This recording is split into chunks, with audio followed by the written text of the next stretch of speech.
이번 장마는 역대급으로 늦게 시작했습니다. 늦어진 만큼 장마철이 더 길어지거나 더 강한 비가 오는 건 아닌지 걱정이 나오는데요. 공항진 YTN 재난자문위원과 자세히 전망해 보겠습니다. 어서 오십시오. 네, 안녕하세요. 네, 자 일단 이번 장마 네. 역대 세 번째로 늦는다라고 네. 하는데 왜 이렇게 늦게 시작한 겁니까? 장마가 시작되려면 남쪽에서 이렇게 이제 더운 공기와 많은 수증기를 갖고 이렇게 정체되어 있는 비구름이 있습니다. 네. 정체전선이라고 하는데 이런 것들이 좀 위로 올라와야 되거든요. 근데 그걸 위로 밀어붙이는 데는 남쪽에 있는 더운 공기가 이제 밀어붙이는데 사실은 그 더운 공기가 밀어붙일 시기에 상층에서 꼭대기에서 찬 공기가 내려왔었어요. 네. 그러니까 그래서 그 찬 공기가 우리나라에 머물면서 이 더운 공기의 북상을 저지했기 때문에 이런 현상이 빚어졌다고 볼 수가 있는 것이죠. 그러니까 근데 이제 찬 공기가 왜 내려왔냐 하면은 보통의 경우에 이제 그 서에서 동으로 이렇게 기류가 네, 그러니까 말하자면 편서풍이요. 공기가 이렇게 네. 이동하는데 네. 그게 자연스럽게 이동하면 별일이 없는데 이게 그 오른쪽에 강한 어떤 공기들이 가로막고 있으면 이것들이 못 빠져나가거든요. 그래서 우리나라 쪽으로 이렇게 내려오는 그런 기류가 형성이 됩니다. 그러니까 우리나라 북쪽에서 우리나라 남쪽으로 내려오는 공기의 흐름이 생기기 때문에 이렇게 공기의 흐름이 생긴다는 거는 북쪽에서 남쪽으로 차가운 공기가 내려온다는 거잖아요. 근데 이게 오랫동안 우리나라에 머물러 있기 때문에 장마가 늦게 시작된 거라고 볼 수가 있겠습니다. 예, 그러니까 찬 공기가 장마 전선을 계속 밀어냈기 때문에 저지하고 있었던 것이죠. 네, 이렇게 지금 장마가 늦게 시작했다라는 말씀이신데요. 그렇다면 이제 이렇게 늦게 시작하면 그만큼 장마 종료 시점도 늦어지는 건가 궁금합니다.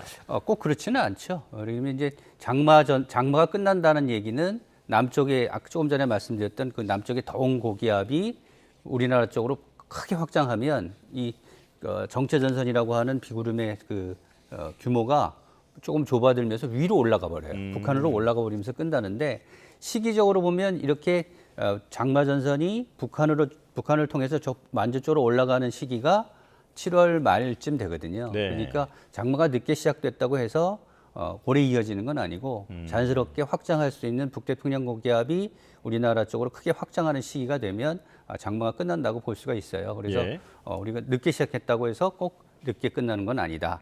다만 이제 변수는 최근 몇 년 동안 장마의 형태가 일정하지가 않아요. 말하자면 우리가 지금 알고 있는 장마의 어떤 특성하고는 좀 차이를 보이거든요. 그러니까 어떤 해에는 뭐 45일까지도 비가 오기도 하고 어떤 해에는 작년 같은 경우는 또 비가 짧게 왔잖아요. 예. 이런 식으로 변화무쌍하기 때문에 장마 시기를 미리 예단하는 것은 좀 어렵다 이렇게 볼 수 있겠습니다. 시점과 기간이 이제 과거 많이 달라진 게 현실인 상황인데요. 그렇다면 장마가 지금 이번에 이례적으로 늦게 시작했다라고 하면 비의 양은 어떻게 전망이 됩니까? 최근 이제 좀 전에도 얘기했듯이 형태가 이제 일정치는 않지만 그래도 어떤 공통되는 특징을 본다면 비가 짧은 시간에 강하게 쏟아지는 형태는 계속 나타나고 있어요. 네. 그래서 사실은 장마철이 시작되면 비구름이 오랫동안 우리나라에 머물기 때문에 공기가 좀 차갑게 식기 마련이잖아요. 근데 최근에는 그렇지도 않고 폭염 속에 또 폭우가 쏟아지고 폭염 속에 폭우가 이어진 다음에 다시 폭염이 오는 뭐 이런 형태로 이어지기 때문에 장마철에 어떤 내리는 비가 점점 더 강하게 내릴 그럴 가능성은 있거든요. 실제로 지난해만 해도 장마 기간은 짧았지만 내리는 비는 아주 강했습니다. 그래서 작년에 보통 이제 100mm 이상의 시간당 100mm 이상의 비가 내린 경우가 작년에 13번이나 되거든요. 보통 이제 시간당 100mm 이상의 비가 내린다고 하면 뭐 몇백 년, 뭐 100년이나 200년에 한 번 나타나는 경우가 있냐 이렇게 예전에 해석을 했는데 최근에는 이것이 이제 매해 나타나고 있어요. 그래서 아마 올해도 장마 기간뿐만 아니라 장마가 끝난 뒤 8월에도 폭우가 쏟아질 때는 이렇게 시간당 100mm 이상의 극한 호우가 쏟아질 가능성이 커서 미리미리 대비를 하시는 게 좋겠습니다. 예, 언급하신 것처럼 뭐 1시간에 100mm씩 쏟아지는 그런 기록적인 호우가 갈수록 더 잦아지는 것 같은데요. 네네. 이게 기후 변화의 영향일까요? 그러니까 한마디로 얘기하면 비가 많이 온다는 얘기는 수증기 공급이 그만큼 강하게 온다는 얘기죠. 그러니까 수증기가 온다는 거는 결국은 우리나라 남쪽의 바다 아닙니까? 우리가 삼면의 바다이기 때문에 바다에서 많은 수증기들이 올라오게 되는데 문제는 이 바다가 점점 더워진다는 거죠. 바다가 뜨거워지면 그만큼 많은 수증기들을 공기 중에 내뿜게 되고 이 공기 중에 있는 수증기가 우리나라 쪽으로 올 수 있는 가능성이 커지고 그리고 이제 또 하나 특징은 그 북쪽에 있는 공기와 남쪽에 있는 공기가 성질이 좀 다르잖아요. 예. 성질이 달라서 그 두 공기가 마주치게 되면 이제 커다란 위아래에 어떤 큰 흐름이 생기고 그래서 비가 많이 오게 되는데 이 두 공기의 성질 차이가 점점점 커져요. 그러니까 예전에는 짧게 이루어졌던 순환이 지금은 더 크게 이루어지는 거죠. 그러니까 크게 이루어진다는 얘기는 뭐냐면 그만큼 빠르게 상승하는 공기 때문에 구름의 양이 크게 발달하고 비가 많이 오고 그러니까 수증기 공급도 원활한 데다가 대기의 불안정도 강하기 때문에 이런 현상 때문에 앞으로도 이 극한호우는 계속될 가능성이 크다 이렇게 볼 수가 있겠습니다. 예. 지난해는 또 많은 시민들이 놀랐던 게 밤에 갑자기 비가 엄청나게 많이 쏟아지거나 네네. 네, 그리고 말씀하신 대로 아주 짧은 시간에 기록적인 호우가 쏟아진 경우가 많았는데요.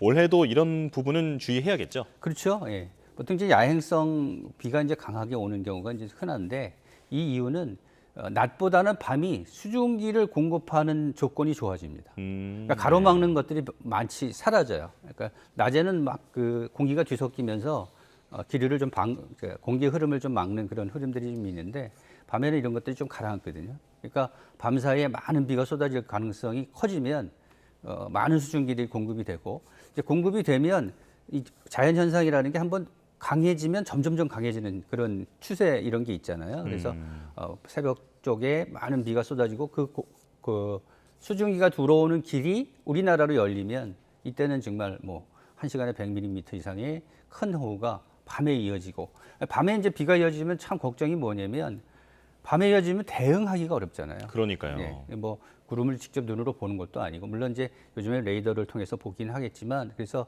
이동하기도 어렵고 그래서 이렇게 밤에 쏟아지는 집중호우의 형태는 올해도 나타날 가능성이 크고 이에 따라서 그 전날 밤 그러니까 말하자면 이제 확률적으로 비가 많이 올 수 있는 가능성이 커지는 밤에는 미리 이러한 거에 뭐 대비를 해야 되는데 뭐 이제 대피가 어디로 대피해야 되는지 언제쯤 대피를 해야 되는지 이런 것들을 지자체가 좀 면밀하게 생각을 좀 해야 될 것 같습니다. 예. 그런데 요즘 시민들이 헷갈려하는 게 장마라면서 해가 왜 이렇게 쨍쨍해 이런 얘기도 네. 많이 하시고요. 네. 그리고 이제는 그 장마가 한 달 내내 비가 오는 게 아니라 중간중간 내리기도 하는데 기상청은 이걸 또 장마라고 하더라. 많이들 헷갈려 하시거든요. 과거에 우리가 알던 장마와 현재의 기상학적 개념의 장마 어떻게 다른 겁니까? 뭐 장마라고 하면 보통 분들은 이렇게 생각하죠. 비가 오랫동안 지루하게 내리는 기간 네. 뭐 이렇게 생각하잖아요. 근데 이제 이 장마의 형태가 점점 바뀌는 거죠. 좀 전에도 제가 얘기 드렸지만 최근 6년 동안 장마 패턴을 봐도 일정한 패턴이 없어요. 그러니까 뭐 비가 한꺼번에 많이 쏟아지다가 또 아니면 지루하게 이어지기도 하고 이런 식으로 바뀌니까 이제 기상학자들도 이게 그냥 두고만 볼 수가 없잖아요. 그래서 네. 기상학자들이 모여가지고 장마철을 어떻게 정의할까 뭐 이런 식으로 이제 연구의 논의를 거친 다음에 올해 이제 결론을 냈는데 원래 장마라고 하면 남쪽에 어떤 북태평양 고기압이라는 커다란 그 더운 공기 그리고 북쪽에 찬 공기가 마주치면서 생기는 아까도 말 이게 정체전선, 정체전선이 영향을 줄 때를 장마라고 했는데 지금은 이 정체전선뿐만 아니라 남쪽에서 올라오는 더운 고기압과 북쪽의 찬 고기압이 만나서 생길 수 있는 여러 가지 가능성. 예를 들면 뭐 갑자기 비구름이 발달하다든지 아니면 예전처럼 정체전선에서 비구름이 지난다든지 또는 태풍으로 인해서 태풍에 많은 수증기가 공급된다든지 이런 것들이 함께 영향을 주어서 우리나라에 비가 쏟아질 가능성이 높은 기간이라고 보는 거죠. 그러니까 장마철이 조금 변화가 된 건데 그만큼 우리나라에 영향을 주는 공기의 성질 그리고 특성들이 많이 바뀌고 있다 이렇게 볼 수 있겠습니다. 예. 이제는 우리나라에서 나오는 과일들도 그 더운 지역에서 나는 과일들이 이제 그렇죠. 생산이 되는 것처럼 올라갔죠. 예. 네, 이제 아열대 기후로 바뀌고 있다라는 이제 증거가 될 것 같은데요. 자, 유럽 얘기해 보겠습니다. 지금 더위가 심상치 않다는데 프랑스 그 당국의 발표에 의하면 유럽에서 더위 때문에 평년보다 1000여 명이 더 숨졌다 이렇게 얘기를 하더라고요. 네네. 얼마나 더운 겁니까? 유럽의 더위는 사실 참 상상하기 좀 어려울 정도의 더위입니다. 왜냐하면 네. 우리나라의 가장 기온이 높게 올라갔을 때 그러니까 서울의 경우는 40도가 안 되거든요. 39점 몇 도로 기록을 하는데 근데 지금 유럽에서 나타나는 기온은 40도가 넘습니다. 그렇군요. 40도가 넘어서 뭐 철로가 녹고 뭐 이런 식으로 표현도 하고요. 그래서 굉장히 심한 그런 열적인 충격을 주는 거죠. 예. 사람들한테. 그러니까 유럽에서 이렇게 조사를 해봤더니 그러니까 날씨로 인해서 더 숨질 가능성이 높은 사람들이 1,000명이 넘었다 이런 얘기죠. 추가적으로 1,000명이 날씨 때문에 죽었다는 게 아니고 날씨로 인해서 사망한 사람들이 더 늘 수 있다. 근데 그게 1,000명 이상이 됐다라고 보는 거죠. 근데 이렇게 40도를 넘는 폭염이 오면 사실은 우리 체온이 36.5도잖아요. 네. 체온이 40도 가까이 올라갈 수도 있기 때문에 열 충격으로 인해서 큰 피해를 가져올 수밖에 없는 것입니다. 지금 저희가 그래픽으로도 보여드리고 있는데 네네네. 오메가 열돔이라고 표현을 합니다. 네. 지금 오메가 문자 모양처럼 지금 네. 유럽이 어떤 더위에 갇혀 있는 듯한 모습인데 자세히 설명을 해주실까요? 이제 우리나라도 이 남쪽에서 올라오는 덥고 습한 공기가 더위를 몰고 오잖아요. 네. 유럽도 마찬가지입니다. 그러니까 원래는 유럽이 좀 북위도 좀 높아요. 위도가 좀 높아서 그렇게 더운 지역은 아닌데 이번에는 그 사하라라고 왜 그 사막지대 있죠. 네. 아프리카 북부에 열이 아주 많이 쌓이는 지역이 있는데 이 열이 쌓인 이 열이 쌓인 공기 덩어리가 쭉 위로 올라온 거예요. 올라와서 서유럽을 강타하고 그런데 이 공기 덩어리가 위에서 내려오는 그 공기 덩어리도 있거든요. 그러니까 올라가면서 꼼짝을 못 하는 거죠. 이 공기 덩어리가. 네. 근데 평소 같았으면 처음에도 얘기했지만 서에서 동으로 가는 이런 공기 흐름이 원활할 때는 상관이 없는데 이게 원활하지 않으면 이렇게 오메가 형태로 이렇게 휘어지는 그런 공기 흐름들이 생기는 거죠. 그러니까 아까 봤듯이 이렇게 남쪽에서 이렇게 오메가 형태로 생기면 이게 갇히는 거죠. 공기가 예. 갇혀서 빠져나가지 못하는 거예요. 그러니까 우리가 왜 몸에도 그 이제 동맥경화 같이 피 흐름이 일정치 않으면 원활하지 않은 병이 생기잖아요. 예. 그러니까 이 공기도 이 바람의 그 기류의 편안한 흐름이 이어지지 않으면 한 곳에 갇히면 큰 일을 벌이게 되는 거죠. 근데 이 다행스러운 것은 이 열돔이 그 자리에 그대로 있지 않고 조금씩 서쪽으로 이동을 좀 했어요. 그래서 예. 처음에는 서유럽에서 열돔 현상 때문에 아주 높은 기온이 기록됐는데 지금은 동유럽으로 이동을 했습니다. 그래서 유럽의 경우에는 조금씩 그 열돔의 형태가 좀 무너지는 그런 전망을 내놓고 있습니다. 예. 그런데 이제 한국에 있는 우리가 생각하기에는 그렇게 더우면 에어컨을 많이 틀면 되겠네라고 생각할 수도 있지만 네. 유럽엔 에어컨 보급률이 상당히 낮다면서요? 그렇죠. 유럽은 이제 오래된 도시들이 많잖아요. 오래된 도시들이 많으니까 에어컨을 설치하기도 어렵습니다. 네. 물론 그래서 요즘엔 뭐 중국산 그 이동식 에어컨이 불티나게 팔린다 그런 얘기도 들리는데 어찌 됐든 간에 에어컨을 설치할 수 있는 조건이 좀 떨어지고 또 하나는 이제 오래된 도시에 관광을 업으로 하는 동네가 많죠. 미관 그러니까 때문에. 많은 사람들이 오게 되는데 경관이 막 어지럽히거나 하면은 안 되잖아요. 예. 그러니까 또 그 사람들은 이제 또 뭐가 있냐면 지구가 더워지니까 온실가스를 줄이기 위해서 철저하게 그 기후 관리를 좀 하거든요. 근데 그 관리를 하는데 덥다고 에어컨 막 틀면 열이 밖으로 빠져나오게 되고 그러면 오히려 이산화탄소의 배출이 더 느는 거 아니냐. 그렇게 해서 여러 가지 이유 때문에 상당히 좀 어렵습니다. 그래서 예. 뭐 정치적으로도 문제가 되고 있어요. 뭐 우파에서는 에어컨을 설치해야 된다, 좌파에서는 안 된다 이렇게 얘기를 하는데 어찌 됐든 간에 이런 논란은 앞으로도 좀 더 이어질 것으로 보여요. 근데 중요한 것은 뭐냐면 어찌 됐든 간에 지금 유럽을 강타하는 열돔 현상이 건강을 크게 해치는 정도란 말이죠. 그러니까 사람의 생명까지도 왔다 갔다 하는 상황이기 때문에 어떤 형태로든 에어컨의 도입은 조금씩 늘 가능성이 크다 이렇게 볼 수가 있겠습니다. 예. 근데 이런 열돔 현상이 유럽만의 문제가 아니라 우리나라에도 닥칠 수 있다. 심지어 돔이 2개가 겹치는 이중 열돔까지 발생할 수 있다라는 우려가 나오는데요. 어떤 내용입니까? 그러니까 북태평양 고기압이라고 우리나라 남동쪽이죠. 남동쪽에 있는 커다란 그 공기덩어리 규모가 굉장히 커요. 이 공기덩어리가 우리나라로 이렇게 올라오면 이제 폭염이 시작되는 거거든요. 네. 8월에. 근데 이게 이제 주로 아래쪽에 영향을 줘요. 그러니까 아래쪽에 영향을 주는데 서쪽에 티베트 고기압이라는 게 있습니다. 높은 지대에서 형성된 고기압이 있는데 이거는 우리나라 상층에 영향을 줍니다. 그러니까 하층에도 더운 공기, 상층에도 더운 공기가 오면 아래 위로 다 덥잖아요. 그런 다음에 또 하나의 특징은 뭐냐면 우리나라에 영향을 주는 북태평양 고기압과 티베트 고기압의 성질이 한번 영향을 주면 잘 움직이질 않습니다. 아, 그렇군요. 네, 그러니까 오랫동안 머물기 때문에 이 아래에서부터 위까지 높은 식으로 이렇게 열돔 현상이 생기고 이게 조무주에 움직이지 않게 되면 폭염이 굉장히 길어지는 거죠. 그러니까 작년에도 이런 현상들이 빚어졌고요.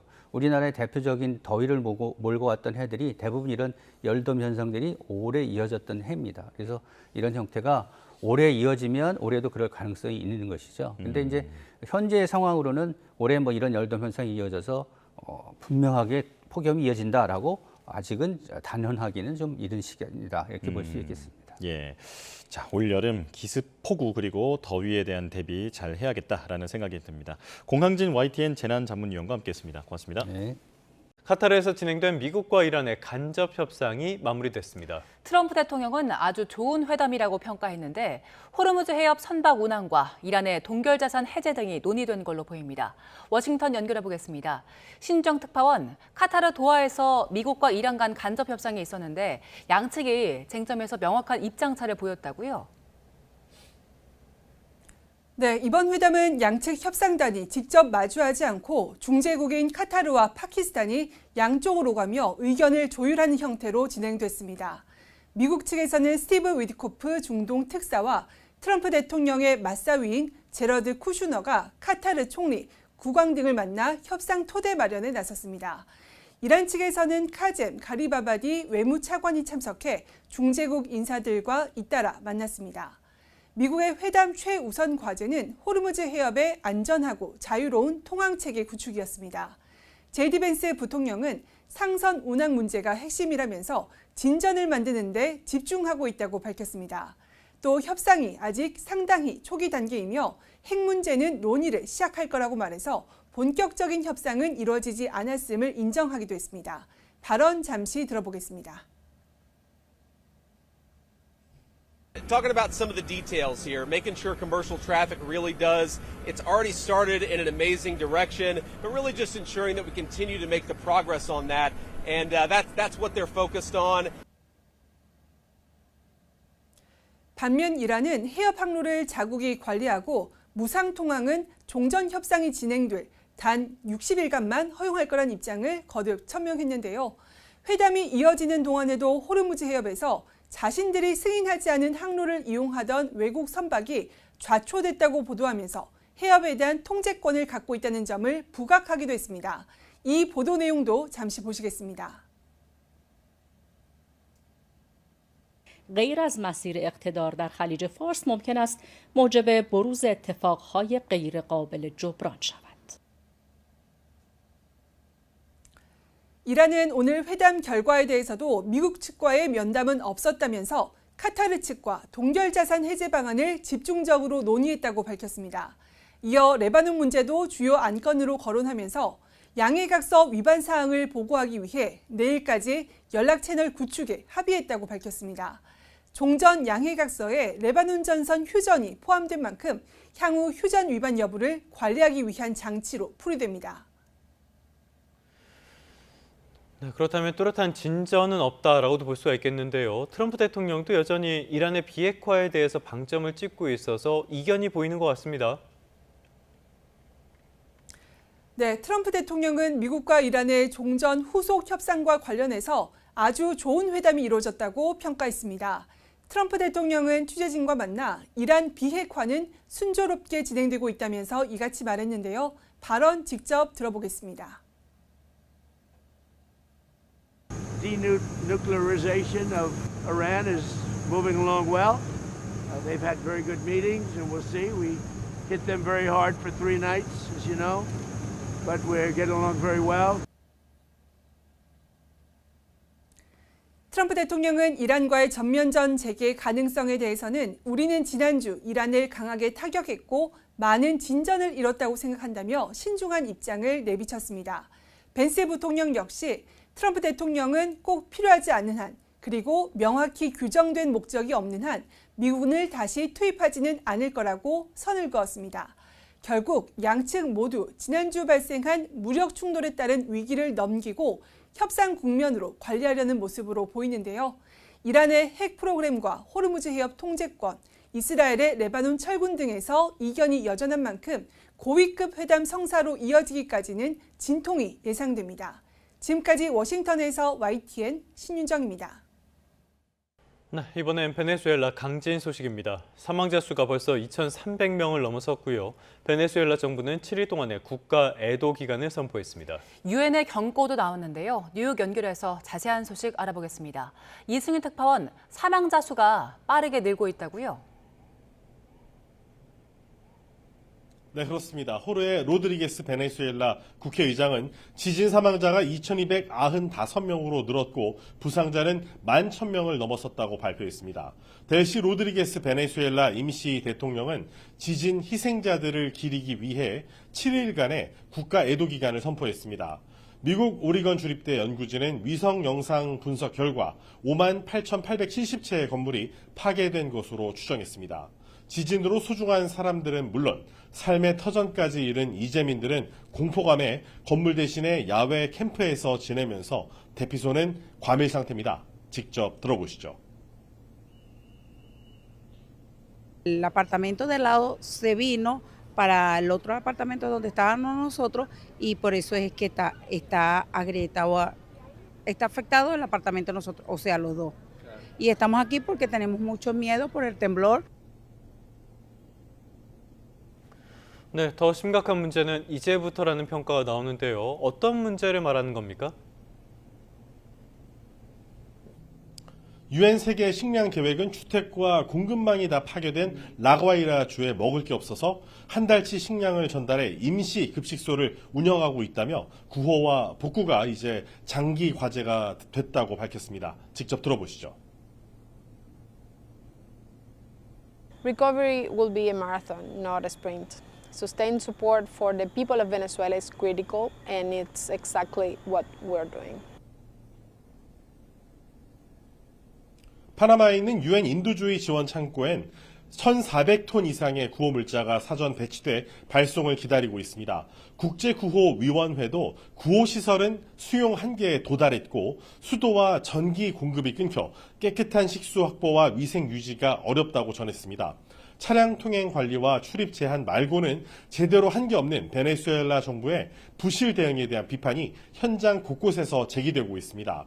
실제로 구호 식품 공급이 조율 없이 이루어지면서 고온의 날씨에 식품의 상당량이 배분이 이루어지기도 전에 부패하는 것으로 전해졌습니다. 또 부유층이나 권력층이 있는 곳에만 구조장비와 인력이 우선 투입되자 주민들은 분통을 터뜨리고 있습니다. 이런 가운데 유엔 세계보건기구는 보건의료시설들이 이미 수용 한계를 넘어 대규모 전염병이 창궐할 수 있다고 강력히 경고했습니다. 특히 지진 전부터 백신 접종률이 베네수엘라에서 낮았기 때문에 이제 홍역이나 디프테리아 같은 백신으로 충분히 예방 가능한 질병이 창궐할 위험이 커졌다고 지적했습니다. 매일 잔해 속에서 많은 시신이 수습되고 있어 병원 영안시설은 밀려드는 시신을 감당하기조차 힘겨워하는 모습입니다. 날씨가 매우 더운데 쓰레기와 잔해 문제가 매우 심각해 모기나 해충을 매개로 한 전염병 발생 우려도 커졌습니다. 의료 전문가들은 노숙자 신세가 된 천식과 당뇨, 고혈압 등 만성 질환자들이 제때 약을 복용하지 못하면 의료 체계에 과부하가 걸릴 수 있다고 경고했습니다. 지금까지 뉴욕에서 YTN 이승윤입니다. 네, 글로벌 첨단 산업의 중심으로 함께 사는 대한민국을 만들어갈 충청에 오신 여러분을 진심으로 환영합니다. 이재명 대통령 충남 먼저 아산에서 열린 삼성전자 충청권 이재용 첨단 산업 발전 환영사가 비전 국민 있겠습니다. 보고회에 회장님을 참석을 무대 했습니다. 위로 지금 모시겠습니다. 사회자가 진행을 하고 있고요. 이재용 회장의 인사말이 있을 것으로 보입니다. 사회자의 소개와 함께 이재용 회장이 지금 단상 위로 올라가고 있는데 이재용 회장 어떤 이야기를 하는지 현장 목소리로 들어보겠습니다.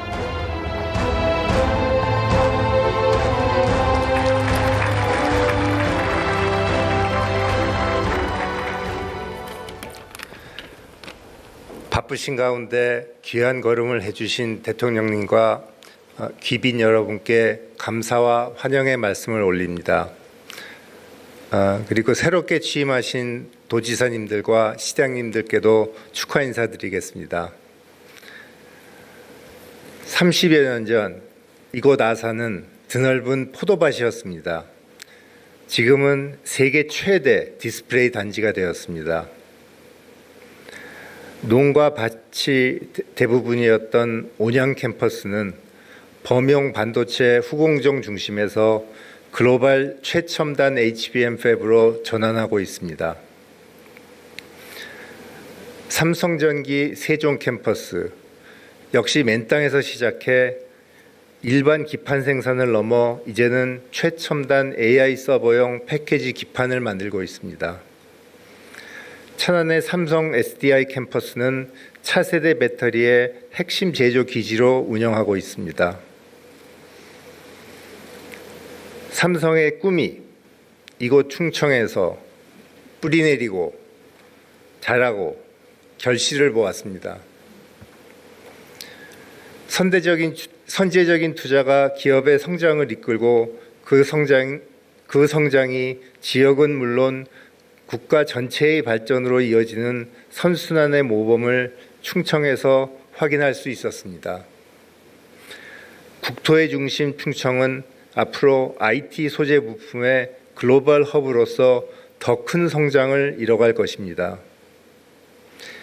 AI 시대의 미래 승패는 AI를 구동하는 소재와 부품에 달려있기 때문에 삼성의 미래와도 직결되어 있습니다.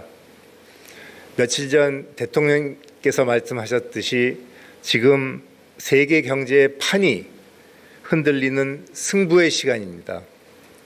저희 삼성은 초격차 산업 강국으로의 대도약을 위해 혼신의 노력을 다하겠습니다. 감사합니다. 대한민국의 성장과 지역 균형 발전을 향한 뜻깊은 자리에서 환영의 말씀을 전해주신 이재용 회장님께 큰 박수 부탁드립니다. 충청권 3대 메가 프로젝트에서 서남권 다음으로 많은 392조 원을 투자하기로 한 곳입니다. 이재용 삼성전자 회장도 국토의 중심 충청에서 IT 소재 부품의 발전을 이룰 것이라고 강조했는데요. 잠시 후에는 현장에서 이재명 대통령의 발언도 있을 것으로 보이는데 현장에서 추가 소식이 들어오면 다시 한번 속보로 전해드리겠습니다. 네, 이와 관련한 내용 김광삼 변호사 풀어보겠습니다. 어서 오십시오. 네, 안녕하세요. 네, 여고생 살해범의 아버지가 경찰관이었고요. 또 증거 인멸까지 했다고 하는데요. 이 부분 좀 설명해 주시죠. 근데 이 사건 자체가 왜 더 문제가 되냐면요. 장윤기가 그 당시에 살해를 할 당시에 그냥 납치 목적으로 우연하게 여고생을 만나서 살해했다고 그렇게 주장을 했어요. 근데 경찰도 그 말을 믿고 그냥 살인으로 검찰에 송치를 한 거죠. 예. 그런데 사실 그 경찰이 압수수색했을 때 이제 촬영한 영상이 있는데 그 영상에 보면 이제 리얼돌이라고 그러니까 성적 목적으로 이용하는 인형이죠. 그 인형이 있었는데 그 인형에 막 가슴이랄지 목에 이제 칼 자국이 있고 막 그랬다는 거예요. 흉기로 난자한 그런 자국이 있었다는 거고. 그런 이제 검찰에서 이걸 보다 보니까 이건 단순한 납치가 아니고 뭔가 납치를 해서 성적 목적으로 성폭행하려고 했구나. 이제 그런 의심을 해서 다시 압수수색을 하려고 한 거죠.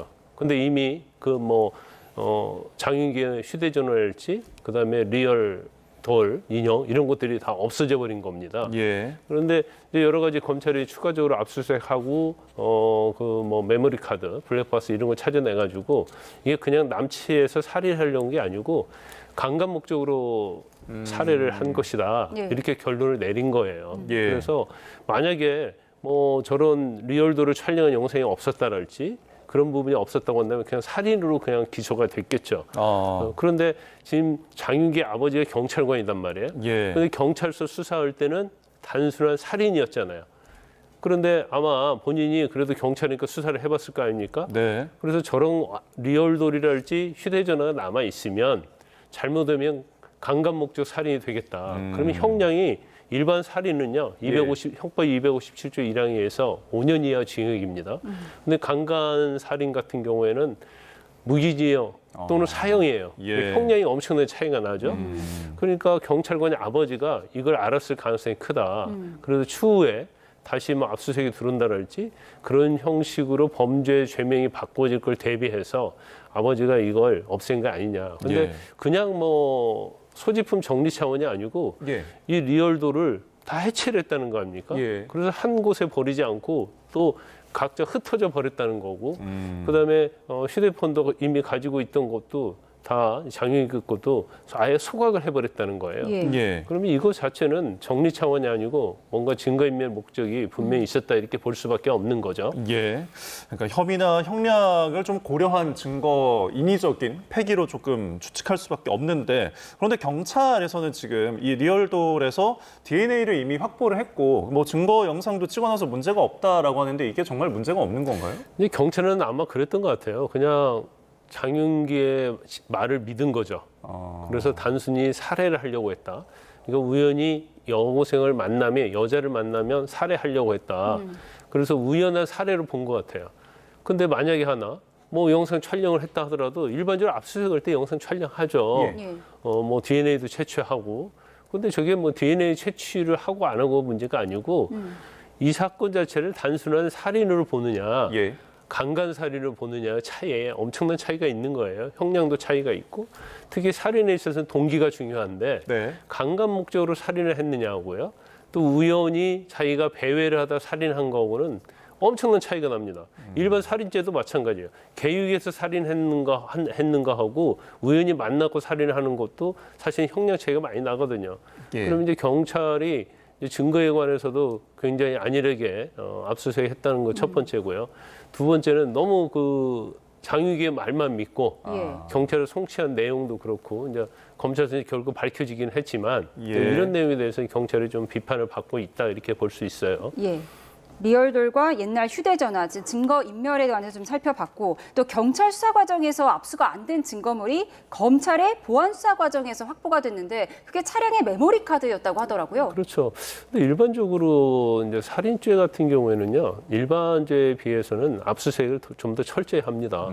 그리고 가장 중요한 것이 휴대폰이고요. 그다음 메모리 카드 이런 것들인데 이걸 아마 블랙박스 메모리 카드를 차량 안에 숨겨놨던 걸로 보여요. 예. 그런데 경찰에서는 이걸 찾지 못했다는 거고 결과적으로 이제 검찰에서 압수수색을 통해서 찾아냈다는 건데 여기 내용에 그런 게 있다는 거 아니에요. 뭐 자기 앞에 나타나면 뭐 다 죽이겠다는 식으로 한 그런 내용들이 있다는 거예요. 네. 또 지인과 나눈 뭐 그런 것들도 있고 그렇다고 한다면 이 블랙박스의 SD 카드 이게 굉장히 어떤 우연한 사례가 아니고 계획적인 사례를 입증하는 데 엄청나게 중요하고 또 계획적인 사례에 있어서 더군다나 어떤 성폭행을 목적으로 살해하려고 했다는 그런 증거가 충분히 될 수 있는 거잖아요.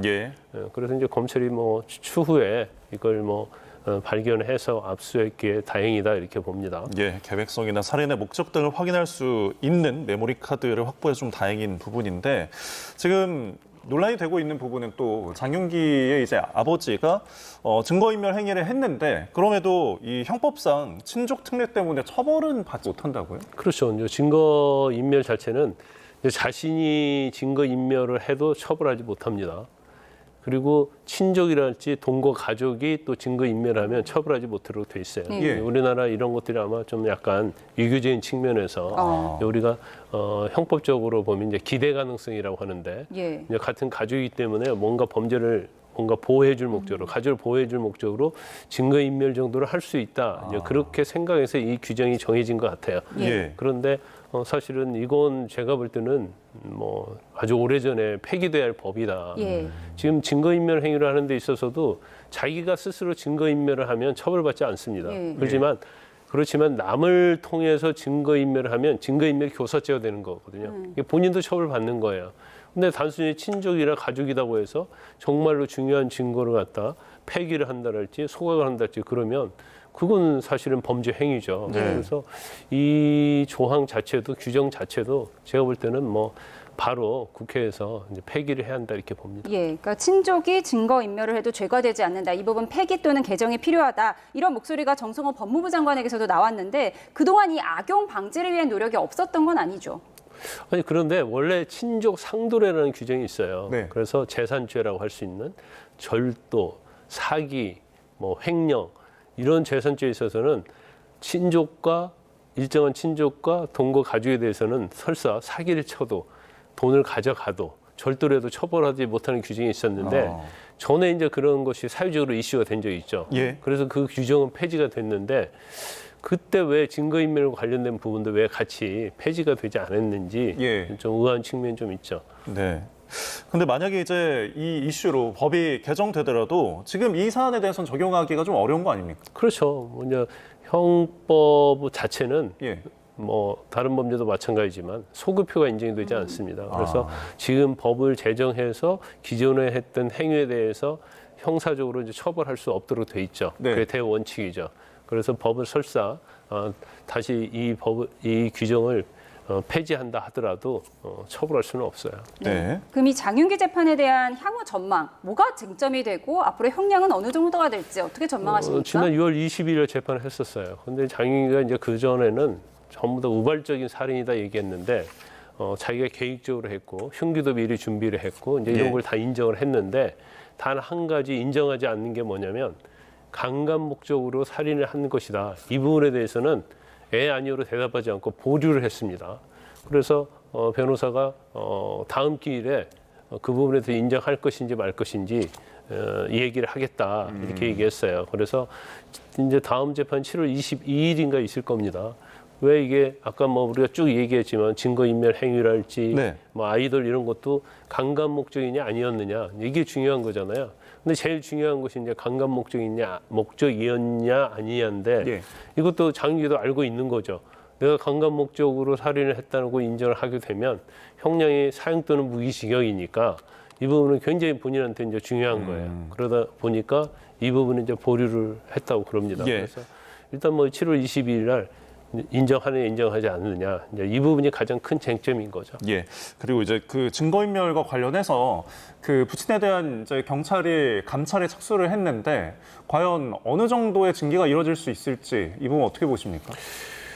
일단은 뭐 의도가 중요하겠죠. 그렇지만 제가 볼 때는 뭐 외형적으로 볼 때는 증거인멸 행위는 맞다. 단지 이제 형사처벌을 할 수 없기 때문에 그럼 형사처벌을 할 수 없다고 그래서 징계도 하지 않느냐. 이제 경찰에서는 뭐 언론 보도를 보니까 뭐 품위 유지 뭐 이런 걸 얘기하고 있는 것 같은데 제가 볼 때는 그건 아니고요. 일종의 뭐 수사를 방해한 행위죠. 그래서 형사적으로 아버지이기 때문에 처벌 못할지 모르겠지만 또 본인이 경찰관이지 않습니까? 근데 경찰관으로서 어떤 자기 지식을 이용해서 아무리 아들이지만 아들을 위해서 피해자가 엄연히 있음에도 불구하고 잘못된 행위를 한 거죠. 그래서 저건 이제 품위유지 차원이 아니고 제가 볼 때는 좀 더 강한 징계가 이루어져야 한다 이렇게 봅니다. 알겠습니다. 다음 주제 좀 살펴보겠습니다. 청룡기 고교 야구 대회에서 상대팀인 광주일고 학생들을 향해서 비하성 응원가를 불렀다가 지금 출전 정지 6개월 징계를 받은 배재고 학생들에 대해서 이게 잘못은 했지만 학생들인 만큼 좀 이 징계가 과한 것 아니냐 이런 얘기가 있습니다. 그렇다면 이게 뭐 불만족했을 때 재심을 청구하거나 이런 방법이 있을까요? 일단 뭐 재심을 청구할 겁니다. 그리고 이게 원칙적으로 뭐 잘못된 게 뭐냐면 일단 그 당시 상황을 이제 진상 규명을 해야죠. 그래서 스타벅스 가자고 한 학생들이 누구인가를 특정을 해야 할 거예요. 그러면 자기 행위에 대해서 자기가 책임을 지야 하는 거거든요. 근데 또 이게 미성년자들이란 말이에요. 그러면 5.18이랄지 5.18과 관련돼서 스타벅스 가자는 그런 의미 이런 것들을 정말 잘 알고 있었느냐, 고의성이 있었느냐 이제 그런 부분도 따져봐야 한다고 보고요. 근데 설사 5.18의 어떤 의미, 민주화 항쟁의 의미를 알고 있었고 또 스타벅스 가자고 하는 의미에 대해서도 본인이 알고서 의도적으로 조롱하기 위해서 한 것이라는 것이 한다고 한다면 저는 이제 개인적으로 볼 때는 그런 행위를 주도한 사람들, 실제로 행위를 한 학생들에 한해서 징계가 이루어져야 한다고 보거든요. 그런데 배재고 야구부 학생 중에서도 5.18에 대해서 저희는 굉장히 뭔가 역사적 인식을 제대로 가지고 있고 그런 학생도 있을 거 아니에요. 스타벅스 가자에 대해서 반대하고 거기서 동조하지 않는 그런 학생도 있을 거 아니에요. 근데 이걸 전체적으로 한 묶음으로 봐가지고 6개월 정지를 이걸 했다. 제가 볼 때는 너무나 여론과 정치의 눈치를 본 저는 결정이라고 저는 그렇게 보거든요. 그래서 첫 번째는 진상규명하고요. 만약에 징계를 한다고 하면 그러한 행위를 직접한 학생에 대해서 징계 여부를 하는 게 맞다고 저는 봐요. 뭐 징계 재심 신청도 있겠지만 이 적절성이나 수위에 대해서 뭐 법원에 가처분 신청을 통해서 판단을 받아본다거나 할 때 그렇다면 어떤 점이 또 쟁점이 될까요? 제가 볼 때는 뭐 굉장히 유리하게 작용이 될 겁니다. 더군다나 이 6개월 정지 자체가 팀에게 한 거잖아요. 야구부 전체 인원에 대해서. 그러면 사실은 자기가 어떤 부적절한 행동도 하지 않았고 책임을 져야 할 행동도 전혀 없었는데 그로 인해서 불이익을 받는다는 것은 법치주의에도 맞지 않고요. 또 민주주의 사회에서 있을 수 없는 일이죠. 알겠습니다. 단체 징계에 대해서 개별적인 어떤 법적인 부분까지 짚어주셨습니다. 저희 지금까지 김광선 변호사와 함께했습니다. 고맙습니다. 고맙습니다.